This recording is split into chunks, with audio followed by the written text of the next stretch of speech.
It's your brother Bolo V&R, and recently Edmand Barlett was interviewed um, by BBC Hard Talk. We have the audio, and I'm going to react to it.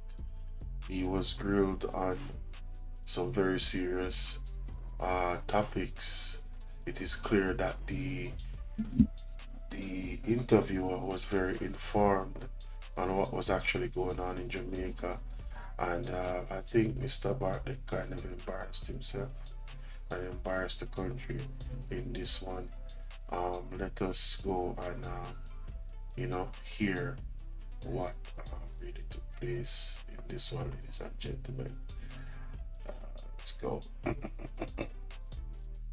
Without any further ado, to you. It's for the charms of his...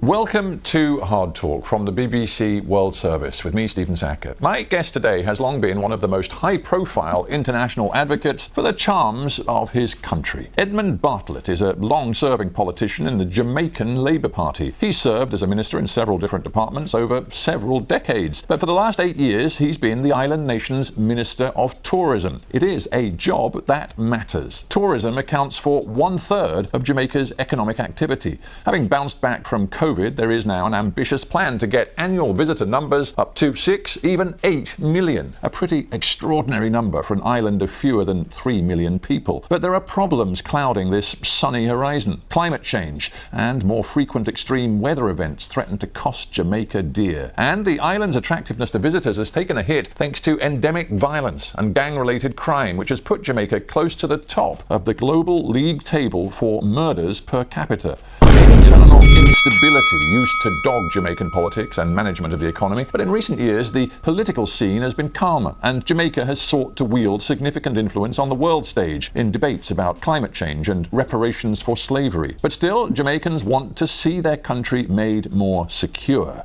What will that take? Well, Edmand Barlett joins me now. Welcome to Hard. What an introduction. Hear what the man said about crime, ladies and gentlemen. This man is definitely informed what is actually going down in Jamaica. Let's continue. Thank you very much, Stephen.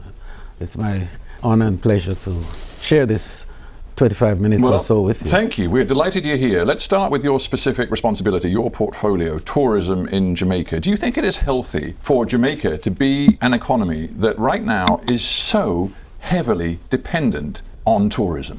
Tourism's role in economic development and economic building is very pervasive and sometimes misunderstood, because tourism is not a single economic activity. It's a confluence of many economic parts, all of which have an economic outcome of its own. So that tourism doesn't happen unless agriculture is flourishing and doing well. It doesn't happen unless manufacturing is flourishing and doing well. It doesn't happen unless energy supplies are available, medical supplies are available, and a range of services. It doesn't happen unless entertainment is available, attractions are available. So I could go on and on. So hold on. So he's admitting that, based off his own admission or his viewpoint on what drives tourism. A few questions. You mentioned agriculture. Agriculture has taken a serious hit. So what have you guys done about that? If tourism, which is the golden goose, depends on all of these things so much, why? I mean, the food is a part of our culture. The cuisine is everything in tourism outside of the interaction with real Jamaican people. Let me play that back, because that really is interesting. It's healthy for Jamaica to be an economy that right now is so heavily dependent on tourism. Tourism's role in economic Good morning, Sassy 81. How you doing, love? development and economic building is very pervasive and sometimes misunderstood, because tourism is not a single economic activity. It's a confluence of many economic parts. It's a confluence of many economic parts. You see, I am not going to act like these big words. What does confluence mean? What does that actually mean? Let me share my screen a little bit there, ladies and gentlemen, so you guys can actually see it yourself. Confluence mean two junctions of two rivers, especially rivers of approximately equal width. Two junctions of two rivers. So basically what they're saying is two rivers crossing each other is where tourism is. Tourism is that intersection. Awesome, I'm glad you're doing well. So tourism is that intersection, ladies and gentlemen, of two rivers. So he's going to mention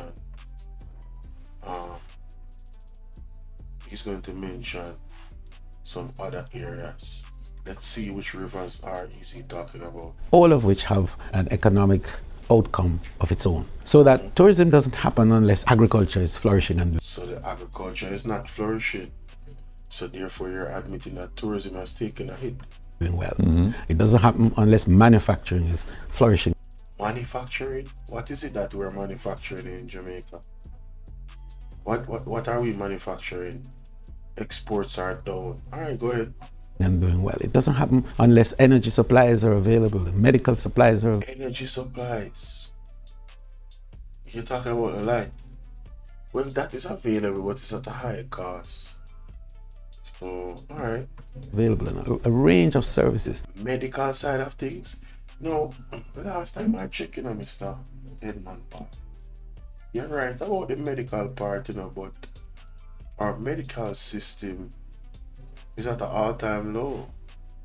People from overseas are actually coming here with their own medication. They're afraid that they might not be able to fill their medication in the pharmacies in some of the hospitals. So I guess tourism, that's why the entire economy, with this conjunction, this confluence, as you put it, of these different areas that's supposed to be standing on their own economically, that are not doing well, that are not representing themselves well. I understand why the economy is battering. So I guess Mr. Edmand Barlett just exposed the real state of the economy here in Jamaica, and this definitely indicates that there are darker days coming, because when it comes to the infrastructure of the roads, that is a whole nother thing that the tourists have come out and done TikTok videos about, and have spread the word internationally of what is actually going on in Jamaica. Very interesting. It doesn't happen unless entertainment is available, attractions are available. So I could go on and on. I get your point. I mean, clearly it is a part of a much bigger economic picture, It's and a there whole are sort of ecosystem. interlinks within that economy. I get that, but Right. fundamentally, right now, pretty much 1/3 of economic activity in your country is linked to tourism, and we saw during COVID how vulnerable that can leave Jamaica if things go wrong. Right. But that vulnerability is balanced by resilience that tourism has, which is the most resilient of all industries. It bounces back faster, and it enables economic recovery at a faster rate. So that within a year and a half of COVID, Jamaica's economy was back on track. In fact, we had 11 consecutive quarters of economic growth, unprecedented in our history, because tourism grew and grew exponentially. In the period, we moved from 0 arrivals in 3 years to 4.3 million arrivals and earning 4.6 billion US dollars. I mean, the numbers are impressive, but at some point you're going 4.6 billion US dollars. How did the Jamaican people benefit from that directly? In their pockets. Isn't the staff in the hotels complaining about their pay? So you boasted that you guys won, the big guys won between the pandemic and now. But now it's down again. So you're saying, don't worry, yes, it's down, but you know, tourism bounce back very quickly because it makes a lot of money. Okay, cool. Oh, thank you so much, Sassy81. I appreciate you. I didn't even see it. Oh man, salute to you, Sassy. Big salute there with I think that's a dub. I believe that's a dub. Yep. Thank you so much. Appreciate that. Burr, burr, burr, burr. Shout out to Sassy81 with the donation. Appreciate you, love. Thank you so much. But Edmund Barlett, this is incredible. What are you saying? You're going to have to rein in your ambition. I saw somewhere you said you want to see 6 million visitors a year. I mean, Prime Minister actually said 8. 8? Yes. But your population is only, what, 2.8 million? 2.8. Well, this sounds like you are putting a strain on the resources, the infrastructure of your country that, frankly, it may not be able to bear. Excellent point, in fact, because that's what defines over-tourism in the final analysis. But, and you must be aware that in the west of your country, Negril and some other tourist communities close by, there have been water shortages. People have had to bring in privatized water at vast expense. There are people in their hotel rooms that they couldn't get a shower, they couldn't get drinking water. Right, so embarrassing. He needs some milk. Emotional damage. Yo, the Jamaica Labour Party has been exposed. Oh my God, on an international level. I want to hear how he responds to this, because everything this man just said is a fact. Listen to the man on BBC. A year. I mean, Prime Minister actually said 8. 8? Yes. But your population is only, what, 2.8 million? 2.8. Well, this sounds like you are putting a strain on the resources, the infrastructure of your country that, frankly, it may not be able to bear. Excellent point, in fact, because that's what... Yo, I gotta find out this dude's name. Oh, he came with the facts and evidence. Welcome to Hard Talk from the BBC World Service with me, Stephen Jackur. My guest today... Okay, Stephen Jackur. I'm gonna look him up. Let's go back to the audio. 4 minutes and 14 seconds. Let's go. What defines over-tourism in the final analysis. But you must be aware that in the west of your country, Negril and some other tourist communities close by, there have been water shortages. People have had to bring in privatized water at vast expense. There are people in their hotel rooms saying they couldn't get a shower, they couldn't get drinking water. It was in short supply. So here's the challenge. The challenge is to build the carrying capacity, to enable us to plan appropriately and to accrete your infrastructure capacity to enable this increase in arrivals. So the decision to have 8 million is not lightly taken, and it has to be against the background of a whole series of development and infrastructure improvement, i.e. building carrying capacity over time to enable 8 million. And at the same time as you say that the government is absolutely across that need to build in resilience, you also know that there are grave concerns in Jamaica about the long-term impacts of climate change. Indeed. And extreme weather events, which, as we saw this last summer with Hurricane Beryl, are putting another and very different massive strain on your infrastructure and resources. Absolutely. And you know, that's why we move very quickly to establish institutional mechanisms to build capacity to, one, forecast disruptions, observatories that allow us to look down the road to see what's happening. Secondly, to create opportunities for mitigation against these disruptions. Thirdly, to build capacity to manage the disruptions when they come. And then to recover quickly. And fifthly, to thrive. See, I just so again, it's against that background, that I established the Global Tourism Resilience and Crisis Management Center. Listen, I get it. I get your ambition, but I also wonder about that word hubris. You know, you're talking about very quickly getting to 8 million visitors a year. We know that extreme weather events are becoming more common, not least in the Caribbean. What you're hearing here, ladies and gentlemen, is Edmand Barlett. That is the journalist that he's speaking to right now. I just found his picture to put it on the screen. Oh, listen, Edmund Barlett, I know Andrew Holness cussed you out. You did not handle this well, sir. The journalist was on point. The fact of the matter is, what the journalist is saying is that, yes, you are ambitious, but you are not ready. And you're not going to be ready, because there's going to be more climate change situations that you're going to say, oh, we had these ambitions, but because of this weather, you're already doing it with Beryl. And the Andrew Holness is using Hurricane Beryl as a crutch. He's using it as a crutch for every single issue that's going on. Some of the major issues, the road, the water, he's using that hurricane as a crutch to say the reason why we as a government did not achieve the stuff that we wanted to achieve was because of burial. Everything is burial fault, and if it's not burial, it's going to be the 18 years that PNP was in power. But let's continue because this journalist is doing a fine job. And then I look at what happened this summer when Hurricane Beryl hit, and immediately, according to UNICEF, 160,000 Jamaicans, including almost 40,000 children, were in dire need of humanitarian assistance. I mean, it just seems there's something going on here. No, we recovered.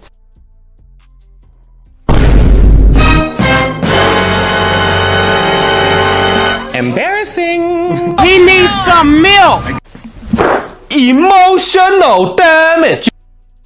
We know that extreme weather events are becoming more common, not least in the Caribbean. And then I look at what happened this summer when Hurricane Beryl hit, and immediately, according to UNICEF, 160,000 Jamaicans, including almost 40,000 children, were in dire need of humanitarian assistance. I mean, it just seems... He said, really? Is he questioning UNICEF? Oh my God. Yo, this did not end well. This interview will not age well. Hey, Lord, listen, you work in mysterious ways. I'm telling you, the Jamaica Labour Party is fully, I'm talking about, it's like, can you imagine playing chess against God? You know you lost already, right? God created all things, including the game. You'll never beat the master. Yo, listen. This man said, oh, really? Man, I need to find that statistics from UNICEF. What did he say about UNICEF? Oh. Summer when Hurricane Beryl hit, and immediately, according to UNICEF, 160,000 Jamaicans, including almost 40,000 children, were in dire need of humanitarian assistance. I mean, it just seems there's something going on here. No, we recovered so fast from the Beryl impact. Indeed, Beryl didn't hit Jamaica directly. What happened is that Beryl passed close to the southern side of Jamaica, and the outer bands of Beryl caused some difficulty for us. But the northern side of Jamaica was essentially untouched. Sure, so for example, I guess. Did this man just say that we didn't get hit by Beryl? Did you see how he moonwalked past the fact that no matter if we didn't get hit directly, that means it's, bro, that's only making it worse. Can you imagine if we got hit directly? This man just put out statistics on how many people was actually affected by Beryl. And this man is talking about Beryl not hitting Jamaica. Like, what? Are you kidding me? This is embarrassing. Oh my God. Right now I'm looking at UNICEF. Right now. I need to find that statistic. UNICEF officially describes total devastation in Caribbean. Nah, I don't want to see that. I want to see Hurricane Beryl in Jamaica. That's what I want to see. Let me show y'all some real quick. We got my girl EP13 the Empress. What's up? How you doing, love? Salute to you. Good morning or good day. I think good morning. It's still morning in England. Yo, listen. I gotta find this UNICEF thing. I'm gonna play the audio at the same time, but I'm gonna look at UNICEF. Hold up. Let me play the audio. Lord of mercy. Let me play the audio.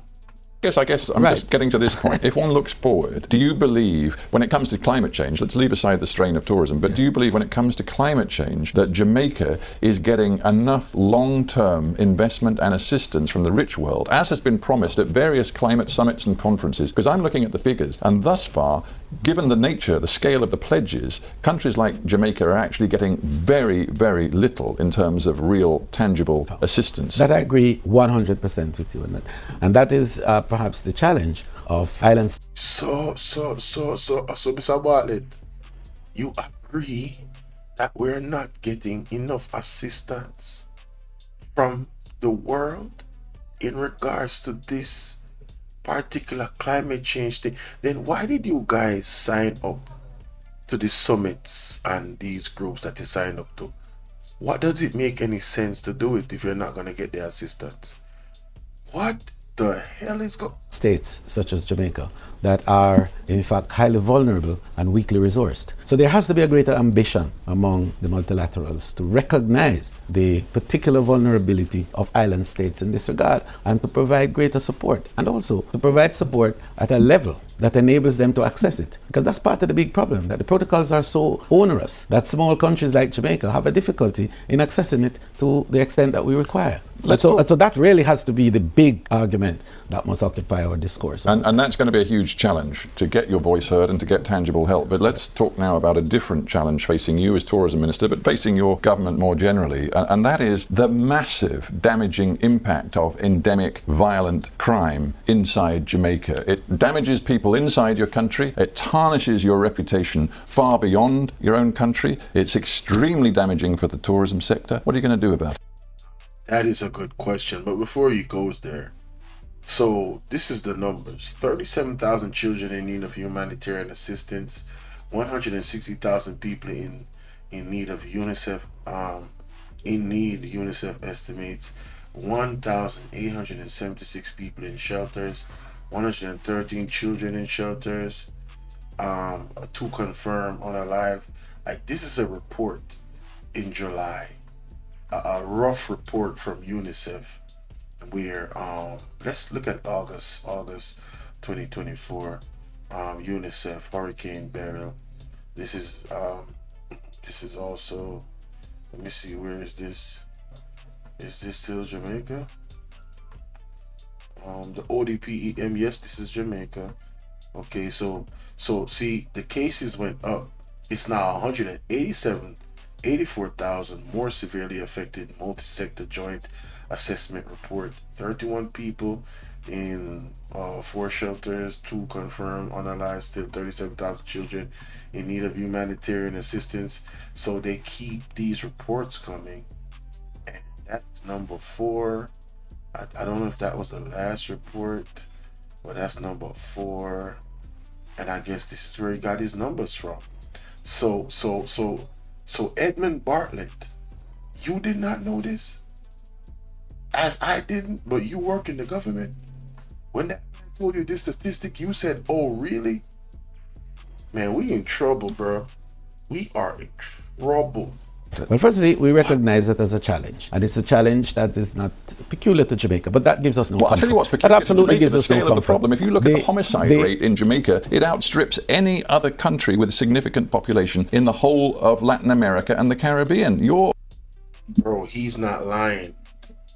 This is one of the things that the Jamaica Labour Party has been trying to play down as if it's something that is not a real issue. Listen what the man just said. Maybe if a white man say it, my Jamaican people will hear it. Listen. That gives us no comfort. I'll tell you what's that absolutely gives us no scale of the comfort. problem. If you look at the homicide rate in Jamaica, it outstrips any other country with a significant population in the whole of Latin America and the Caribbean. Your murder rate is far higher than Honduras, for example, which used to be the murder capital of the world, far higher than Ecuador or El Salvador. And if one looks across the world at countries like South Africa, which have a huge violent crime problem, you're far higher in terms of homicide rate than Stephen, South here's Africa. the story. The work has been done and is being done. Jamaica is realizing reduction in every element of violent crime over the last. Stop lying! Stop lying! Stop lying! Stop! Hey, who mans is this? Oh, mans is this? Stop the cap. Stop the cap right now. Stop the cap. No bullshit, bro. Something not right, my wisdom warriors. Something is not right. Tell about them. All lies will be exposed. That's all. And anyone who takes that the wrong way, know why they take it the wrong way. A corrupt government cannot liberate the people. If the head of the stream is corrupt, the entire river will be also. May God bless the great institutions of the country that keep the society together. May God bless the Integrity Commission that leads the fight against corruption in the land.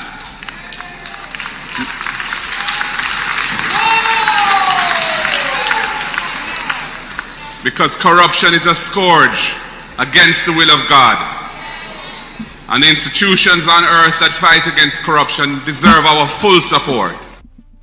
Well, finally, I want to say to the people of Jamaica, we're at a tipping point. One of the things that Richard Pandoy, CEO of Shepherd, said to me today, that he can't understand why everybody's so silent and why the people are so silent and I take all of this problem. And that's why I say, we want the people of Jamaica to wise up and rise up and make the man them know. So we know that we are in a crisis and we're not tolerating those things anymore.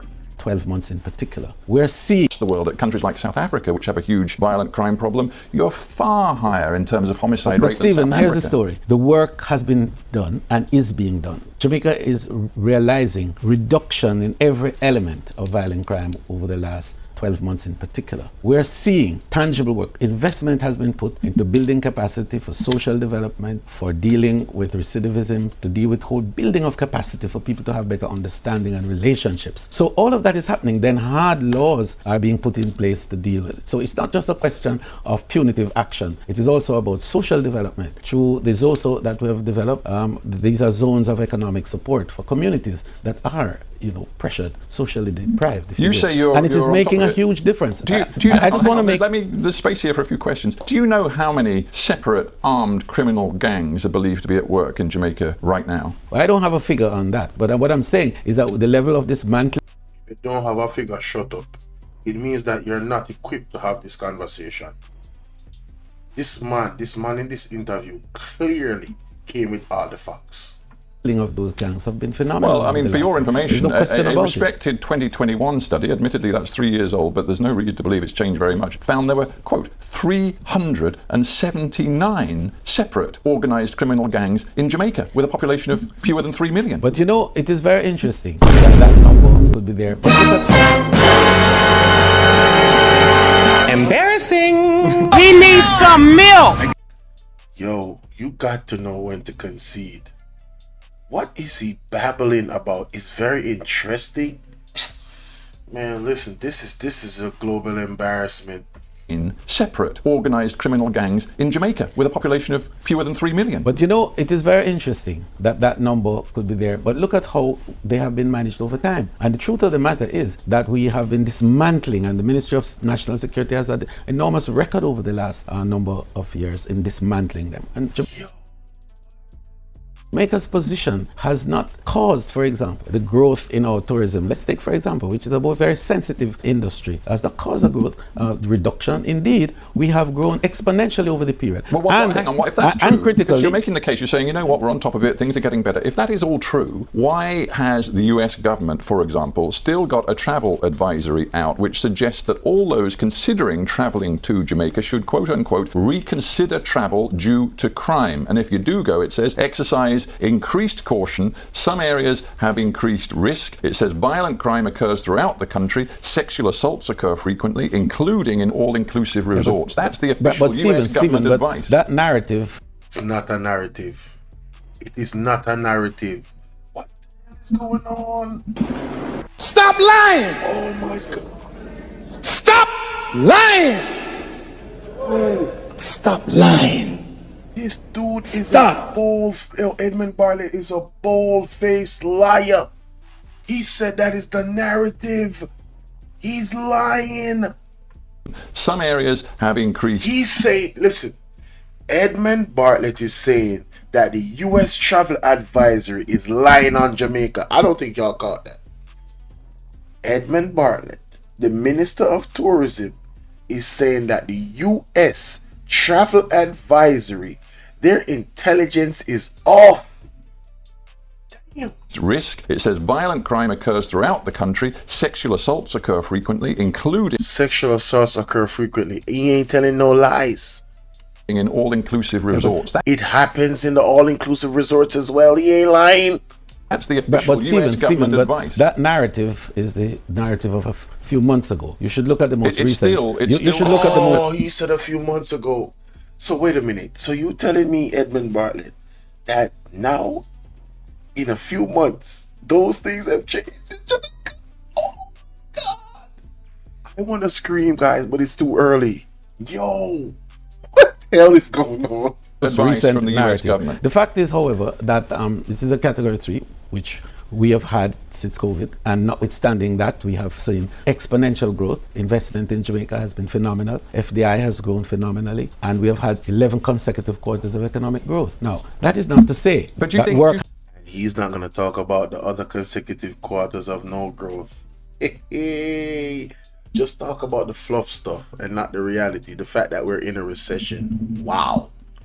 The US government, the UK government, whose travel advisories still advise enormous caution if traveling to Jamaica, and at least in the Americans' case, argue that you should reconsider your travel plans. Do you think that they are just plain wrong? And if you do, what are you doing about it? Absolutely, we're not saying you're wrong. What we're saying is that what has been indicated there is not altogether related to activities that are happening, because travel advisories are a composite of many things, including geopolitical considerations. And we don't ignore that. And we take that, and the good news, in fact, if there's any, is that the arrivals out of the US, for example, has almost doubled in the last 8 years. Just one other point. We've discussed violent crime. You say that the trends are in a positive direction. There's one other thing which is on the minds of some potential visitors to Jamaica, and that is Jamaican attitudes to homosexuality, in particular male gay sex. Now, under your law, as I understand it, that can be penalised. That is, gay sex between men can be penalised by prison terms up to 10 years, including hard labour. And the UK official advice to travellers says, and I'm quoting, the attitude of many Jamaicans towards same-sex relationships is hostile. You're tourism minister. Would you like to see Jamaica change its laws and change its attitude toward homosexuality? Well, I tell you, once you go, you know. And I think that's a statement which is factual for all visitors who come to Jamaica,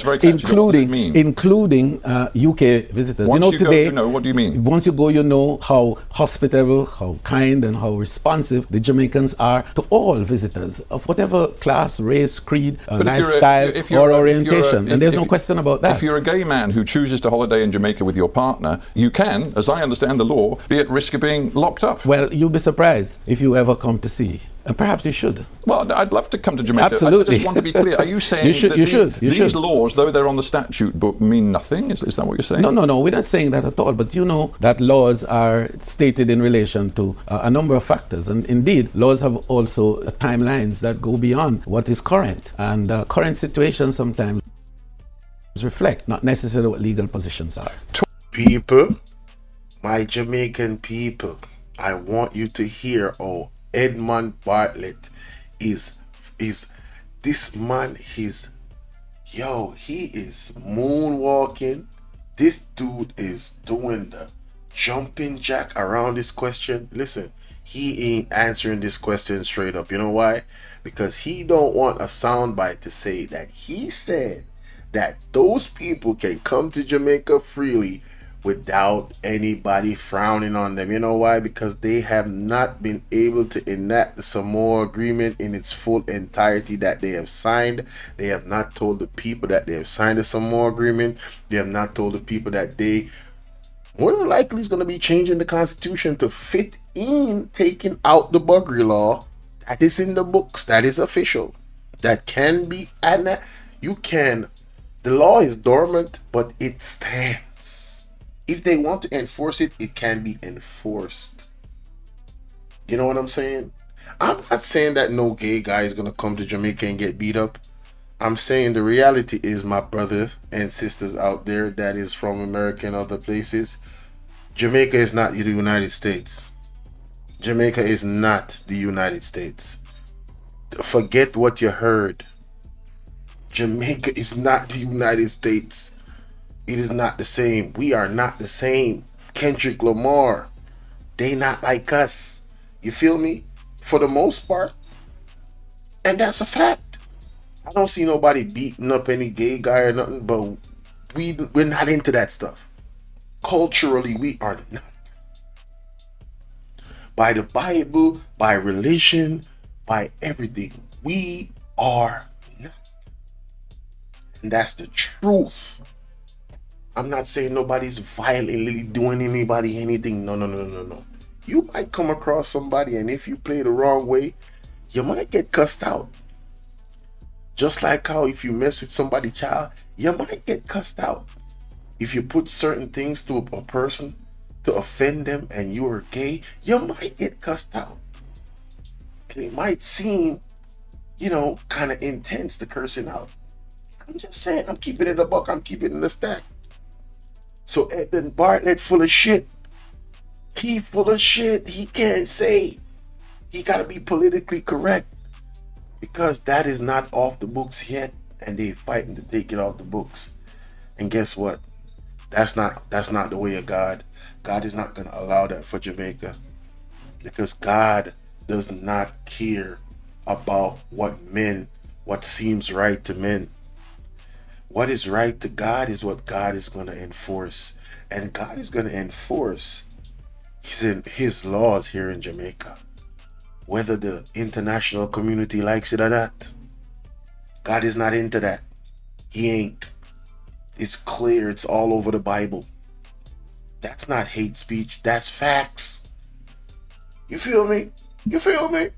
Talking about the law and talking about lawlessness, I think it's interesting to think about Jamaica in the wider context of your region. I mean, interesting things are happening in other countries. I'm thinking now of Central America, which is not so very far away, where various countries have tried to address violent crime, gangs and cartels, and a prominent country doing its utmost is El Salvador. Now there, the president has passed draconian new laws, which have seen him lock up, and I think this is right from my latest reading, up to 1% of the entire population. That is a vast number of young males have been locked up because of their involvement in criminal gangs and violent crime. Homicides, as a result of this crackdown, have gone down from 53 per 100,000, still not quite as high as you in Jamaica, just as 2.4, i.e. a draconian crackdown works. Would Jamaica consider it? We're a democracy. And we have to respond. I mean, President Bukele in El Salvador, yes. He was elected too. But we are a democracy from your Westminster system. And we rule essentially by the laws, as you know. And we think that managing our crime situation has to be a mix of many factors. Strong laws, strong action by way of policing, but strong social interventions as well. And that's a mix that Now let me read this travel advisory from the United States about Jamaica.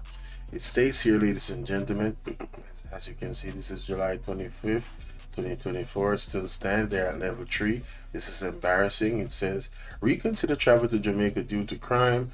Exercise increased caution regarding medical services. Some areas have increased risk. Read entire travel advisory. It says, violent crime occur throughout Jamaica. Tourist areas generally see lower rates of violence, crime than other parts of the country. The homicide rate reported by the government of Jamaica is among the highest in the Western Hemisphere. Armed robberies and assaults are common. This is true. The U.S. Embassy routinely receives reports of assaults, including from U.S. citizens, tourist resorts. They literally receive the reports from the United States citizens. And Edmand Barlett is gonna say that this is, man, you better not say this is not accurate. You're talking about this is months ago. What's the difference between just months ago? What is he talking about? Bro, this is embarrassing. It's embarrassing that these are the things that happen in the hotel. Look at this. Dudes don't know how to not put their hands on women. America is different. They go under a different type of law when it comes onto space and stuff like that. What they need to do is train not only the people that work in the hotels, but they need to have some type of social training in school where people respect each other's space and stop touching people all the time. Seeing a girl pass and you gonna grab her on her arm, baby, come at her. No, we need to change those things. If it's anything that we need to change, in my opinion, in Jamaica, is change how we deal with females. Yeah, it will serve us very, very well. So the travel advisory is on point. Yes, it is. And it advises people to carry their own medicine with them. You hear? That is how deep how their investigation went. You guys need to go read this. They know ears in Jamaica. They know what's going on. They're telling you, look at this. Spanish Town, Central Village, Knucklehead, Newland. Right? You talk about Clarendon, about all the parishes, that stuff is going on. St. Anne Parish, Steertown, Bucksfield, neighborhood near Orchard, remember? Yo, this is an extensive research that the United States have done based off reports from citizens that have come here. Edmand, Barlett, tread softly, my friend. Right? When you can't go around the travel advisory, bro. Yo, when you can't deceive the people of international, you only can trick the people of Jamaica. Jamaica is using to deal with the crime. But that and level the of indication and the crackdown, indication, Jamaica is not going to engage in. Is that what you're saying? Draconian lockdowns of that type would not go well with the kind of democracy that we have. Do you think you get enough help from the end? You hear what I'm saying? Basically, our constitution does not allow for our government to mistreat the people of Jamaica to try and stop crime. Thus why Mark Golding is in court with this government right now over the SOEs. User countries where the cocaine that passes through Jamaica is consumed, I'm thinking of the United States and Europe, do you think you get enough help from them when it comes to cracking down on drug use, consumption? And do you think you get enough help, particularly from the United States, when it comes to stopping the flow of guns, weapons into your country? That's the problem. The real problem is stopping the flow of guns and weapons into the country. And so that there is need for much more ambition in this area, far more support to enable a significant cessation of flows into our space. Let me ask you about it. He did not just say that. Yo, he did not just say that. No way. No way. Facts and evidence. He did not just say that. He just walked into a minefield. Oh my God. I gotta play that back. I gotta play that back. Yo, I'ma play an audio for you right now. I ain't never heard such cap in my life. And the crackdown, Jamaica is not going to engage in. Is that what you're saying? Draconian lockdowns of that type would not go well. Hey, shout out to my girl Roslyn in the building. What's up, love? Salute to you. Yo, listen to this. The kind of democracy that we have. Do you think you get enough help from the end user countries where the cocaine that passes through Jamaica is consumed? I'm thinking of the United States and Europe. Do you think you get enough help from them when it comes to cracking down on drug use, consumption? And do you think you get enough help, particularly from the United States, when it comes to stopping the flow of guns, weapons into your country? That's the problem. The real problem is stopping the flow of guns and weapons into the country. And so that there is need for much more ambition in this area. So you telling me, so, hold on, wait a minute. So, Edmand Barlett, did you just say that the United States of America is not giving you guys enough help in stopping guns and drugs from coming into our borders? Is this what your leg of your mouth will say? Oh, this ladies and gentlemen, let me tell you something. You know what? Let me wait.